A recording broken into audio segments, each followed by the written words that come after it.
It went so smoothly. I would get an idea, and I would start drawing it up right away. I would start drawing. In fact, it went even like this. If I flew to New York, on the way to New York, I'd have a piece of paper on my lap, and I would do a Yogi Bear story. Sketch it. Call for layouts, call for close-ups. And when I went back the other way, I would do a Huckleberry Hound story. So by the time I took this trip back and forth, I had 2 stories, turned them right over to the layout man and put them into work. So that's how it evolved, and I just kept doing this stuff. I also kept dreaming up the characters, which, see, the thing that I was avoiding is there was too many meetings where people were supposed to come up with story conferences, which are a waste of time. I mean, they get 12 people in a room, 18 people in a room to develop a story idea. You can't do it. I mean, there's too many opinions and too many people jumping on each other or trying to top each other. And, oh, it's the worst thing. I never had to, once I finished a Tom and Jerry, I would start another one. That's all. Then I start another one. Same thing happened when we were getting into Huckleberry Hound and those guys. Then we brought in story men, and we were able to do more work. We had Mike Maltese, Warren Foster, Mike Myers, guys from New York. When we started the Flintstones, we even brought in the writers from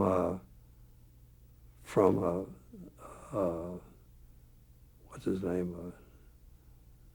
The Honeymooners. Oh, from we brought in a writer yeah? from the Honeymooners and paid him $3,000, and he was terrible. And the reason being is that he just wrote words. I mean, it was all dialogue. He had no visual gags, no chasing, no nothing, just dialogue. Yak, yak, yak, yak, yak, yak, which is very much the way the Honeymooners had a lot of dialogue, but it was their expressions. Sure. And Connie's attitude that made it work. Well, when you're doing an animation thing, you better go beyond that. You can't have just 2 people making faces at each other. You have to move them, get movement. We found our niche, and it was easy to just keep working that way instead of trying anything else. I mean, it was working so well, why do anything else? So it just worked that way. I mean, Bill was very happy to just keep timing him because he was so swamped with all the shows that I turned over to him, and I was swamped. You know, I had another albatross around my neck, and that is I had to sell something each year. Now, I'll be honest with you. Leonard, I never thought about it. I just felt, well, I'm supposed to do it. In fact, just recently I was thinking to myself, I would come back from a sales pitch. I had just sold 3 shows or 6 shows or whatever. I'd just come in and say, yeah, well, we got to get these things out of here. I never thought that anybody should come over to me and say, hey, good work, great stuff. I mean, what a successful season. Nobody ever said that to me. I'll tell you how it got. One time Bill walked into the office. He says, Joe, he says, I need 7 shows this year. And he turns around and walks out. I'm looking. That's the way it went. I need 7 shows. Go get 7 shows. Think of 7 shows. Draw up 7 shows. Write up 7. Go in and pitch them and sell 7 shows. But I mean, that's how we were so mechanized in one sense, you know. Except why my thrust always was to get some new idea, like the baby. Now, truthfully, Sheila once said to me, why don't you have a baby in the Flintstones, right? So I went in and we talked about it and decided to try it. And we were doing the script, and it was going along fine. I got the call from New York, and it was the merchandise man.